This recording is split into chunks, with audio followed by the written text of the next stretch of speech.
সবুজ অরণ্য, পাখির ডানামেলা শব্দ, নীল আকাশ,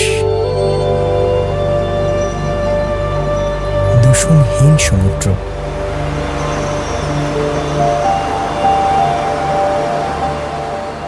আমাদের নীল গ্রহকে আমরা এমনভাবেই দেখতে চাই, পরিবেশ ও প্রতিবেশের উন্নয়নের মাধ্যমে নিশ্চিত করা সম্ভব সেই নির্মল প্রকৃতি ও জীববৈচিত্র্য।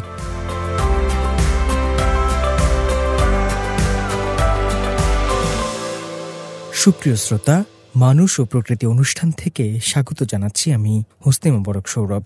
বিশাল দেশ চীনের রয়েছে সমৃদ্ধ জীববৈচিত্র্য। পরিবেশ, বাস্তুতন্ত্র ও জীববৈচিত্র্য সুরক্ষায় নিরলস প্রচেষ্টার ফলে চীনে জীববৈচিত্র্য যেমন বাড়ছে, তেমনি উন্নত হচ্ছে পরিবেশ ও বাস্তুতন্ত্র। আমাদের অনুষ্ঠানে আমরা চীন সহ বিশ্বের পরিবেশ, জীববৈচিত্র্য ও বাস্তুতন্ত্র নিয়ে কথা বলবো।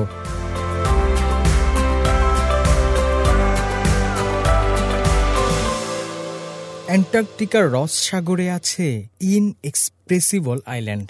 অ্যাডিলি পেঙ্গুইনের প্রজনন ও বংশবিস্তারের সবচেয়ে নিরাপদ ও আদর্শ আবাসস্থল হিসেবে পরিচিত বরফের ছোট এই দ্বীপ। অনেকদিন ধরেই এই দ্বীপের বাস্তুসংস্থান এবং সমৃদ্ধ সামুদ্রিক সম্পদ সুরক্ষায় সহযোগিতা ও সমর্থন দিয়ে আসছে চীন। চলতি বছর এই দ্বীপে রেকর্ড সংখ্যক ২৯,০০০ জোড়া পেঙ্গুইন এসেছে। এই পেঙ্গুইন নিয়ে চলুন শুনে আসি বিস্তারিত।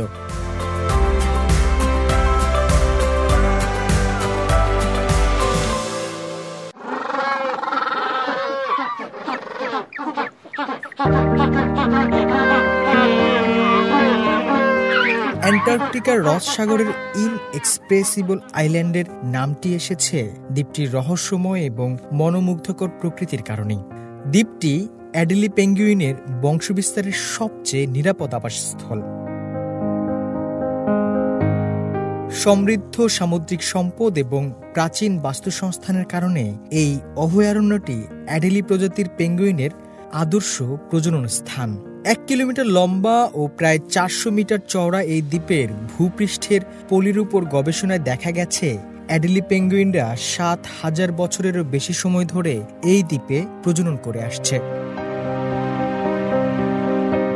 দ্বীপটি পেঙ্গুইনের অভয়ারণ্য হিসেবে প্রতিষ্ঠা পায় ২০১৯ সালে। ওই বছর চীন, ইতালি এবং দক্ষিণ কোরিয়া যৌথভাবে দ্বীপটির দেখভালের দায়িত্ব নেয়। এখানে গবেষণা ও পর্যবেক্ষণ কার্যক্রমের পরিচালনার জন্য ৩টি দেশেরই কিছু বাধ্যবাধকতা আছে। দ্বীপের পরিবেশের উন্নয়নে দীর্ঘদিন ধরে কাজ করছে চীন। বিশেষ করে পেঙ্গুইন নিয়ে আরও বেশি গবেষণার জন্য এই দ্বীপের পাশে স্থাপন করা হয় ছিনলিং রিসার্চ সেন্টার। প্রতি বছর চাইনিজ অ্যান্টার্কটিক এক্সপেডিশন টিমের গবেষকরা এখানে আসেন অ্যাডিলি পেঙ্গুইন নিয়ে গবেষণা করতে। সাধারণত শীত এলেই ডিম দেওয়ার জন্য ঝাঁকে ঝাঁকে অ্যাডিলি পেঙ্গুইন আসে এখানে। ডিম পাড়ার পর বাবা মা দুজনই ডিমের যত্ন নেয়। মূলত পুরুষ পেঙ্গুইন ডিমে তা দেয় এবং শিকারীর কাছ থেকে ডিমকে রক্ষা করে। মা পেঙ্গুইন সংগ্রহ করে আনে খাবার। গেল বছরের নভেম্বরে ৪১তম অ্যান্টার্কটিক এক্সপেডিশন টিমের পর্যবেক্ষক হিসেবে ছিনলিংয়ে আসেন বেইজিং নর্মাল ইউনিভার্সিটির পাখি গবেষক ছাং চিয়ান-ই। তার মতে প্রতি বছর এখানে ২০,০০০ জোড়ার বেশি অ্যাডিলি পেঙ্গুইন আসলেও এই বছর তারা রেকর্ড সংখ্যক ২৯,০০০-এরও বেশি জোড়া পেঙ্গুইনের ছবি পেয়েছে। এই বিশাল অভয়ারণ্যের আকারের কথা বিবেচনা করে এখানে পেঙ্গুইন গুনতে ব্যবহার করা হয় ড্রোন। এতে পেঙ্গুইনের স্বাভাবিক জীবনযাত্রায় ব্যাঘাত ঘটে না। ছাং চিয়ান-ই বলেন, এবার পেঙ্গুইনরা যাতে বিরক্ত না হয় তাই ৬০ মিটার উপর থেকে ড্রোন উড়িয়েছিলাম। ড্রোন থেকে তোলা ছবি ব্যবহার করে সংখ্যা গণনা করেছি। জুম করা ছবিগুলোর প্রতিটি কালো বিন্দুই হচ্ছে এক একটি পেঙ্গুইনের বাসা। যেহেতু পেঙ্গুইনরা তাদের ডিম ফোটানোর জন্য তাদের পেটের উপর শুয়ে থাকে, তাই উপর থেকে কালো দেখায়।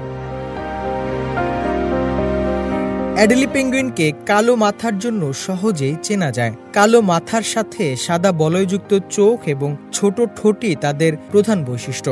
ছিনলিং স্টেশনে আসার পর থেকে ছাং ১ মাসেরও বেশি সময় কাটিয়েছে এখানে। ১০-১২-এরও বেশি ভ্রমণ করেছে দ্বীপটি। সংগ্রহ করেছে পেঙ্গুইনের ডিমের খোসা সহ আরও কিছু নমুনা। সাধারণত ডিম ফুটে বাচ্চা বের হওয়ার পর প্রায় ৩ সপ্তাহ পর্যন্ত বাবা মা পালা করে ছানার যত্ন নেন। এরপর বাবা মা খাবারের সন্ধানে বের হলে পেঙ্গুইন ছানারা একত্রে থাকে। তাদের এই দলকে বলা হয় ক্রেচ। মার্চের মাঝামাঝি অ্যাডিলি ছানার বয়স হয় ৯ সপ্তাহ। তখন তাদের পালকগুলো বড় হয়ে যায়। এই পালকগুলো পানিরোধী। তখন তারা সমুদ্রে নিজেরাই শিকার শুরু করে। অন্য প্রজাতির মতো অ্যাডিলিরাও দারুণ সাঁতার কাটতে পারে।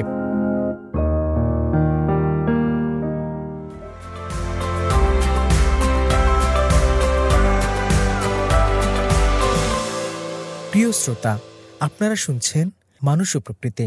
এবার প্রকৃতি সংবাদ। চীনে বিপন্ন স্পটেড সিলের সংখ্যা ধীরে ধীরে বাড়ছে। সম্প্রতি জন্মেছে 4টি নতুন শাবক। 3টি শাবক পূর্ব চীনের ইয়ানথাই শহরে এবং একটি ছিংহাই প্রদেশের সিনিং শহরে জন্মেছে। স্পটেড সিল চীনের জলসীমায় প্রজনন করা একমাত্র পাখনাযুক্ত সামুদ্রিক স্তন্যপায়ী প্রাণী। ইয়ানথাইয়ের শাবকগুলো সুস্থভাবে বেড়ে উঠছে এবং পর্যটকদের মধ্যে এক শাবক তীব্র তুষারপাতের মধ্যে জন্মানোর কারণে ব্লিজার্ড নামে পরিচিতি পেয়েছে। চলুন শুনে আসি বিস্তারিত।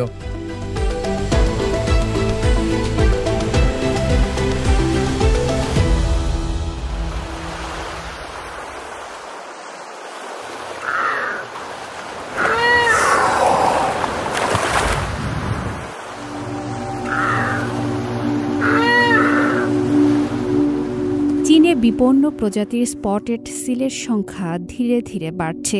সম্প্রতি 4টি নতুন শাবকের জন্ম হয়েছে। এদের 3টি জন্মেছে পূর্ব চীনের শান্তং প্রদেশের ইয়ানথাই শহরে। একটির জন্ম হয়েছে উত্তর পশ্চিমের ছিংহাই প্রদেশের সিনিং শহরে।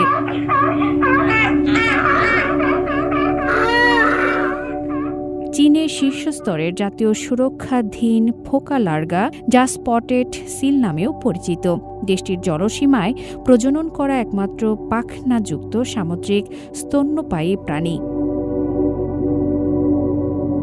ফেব্রুয়ারির শুরুতে ইয়ানথাইয়ের তোং পাওথাই এলাকায় জন্ম নেওয়া 3টি স্পটেড সিল শাবক ভালোভাবে বেড়ে উঠেছে। 1 ফেব্রুয়ারি থেকে 9 ফেব্রুয়ারির মধ্যে জন্ম নেওয়া এসব ছোট ছোট তুলতুলে শাবক সুস্থ আছে।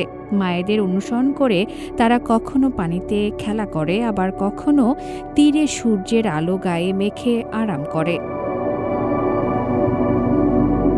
এলাকার পর্যটন কর্মী থাও জি ছিয়াং জানান, যেদিন শাবকগুলোর জন্ম হয় সেগুলো পর্যটকদের সঙ্গে দেখা করে।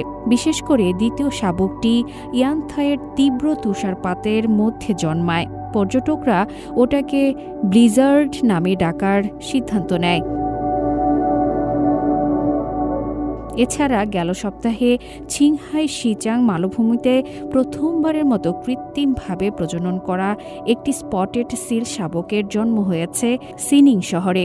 বর্তমানে মা সিল ও তার শাবক সুস্থ আছে। নতুন শাবকটির ওজন 7.8 কেজি এবং দৈর্ঘ্য 66 সেন্টিমিটার।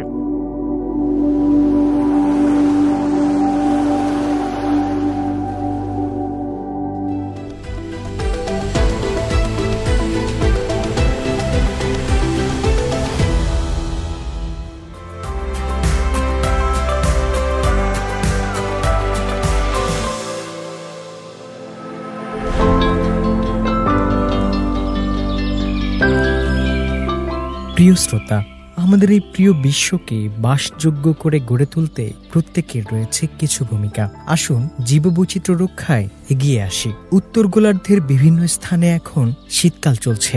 বাংলাদেশের কিছু কিছু জলাশয় এখন মুখরিত পরিযায়ী পাখির কলকাকলিতে। আসুন একটু উষ্ণতার খোঁজে শীতল ভূমি থেকে দক্ষিণে উড়ে আসা পরিযায়ী পাখিদের নিরাপত্তা নিশ্চিত করি। এই আহ্বান জানিয়ে আপনাদের কাছ থেকে বিদায় নিচ্ছি আমি হোসনে মোবারক সৌরভ। আগামী সপ্তাহে আবার কথা হবে। চাইছেন।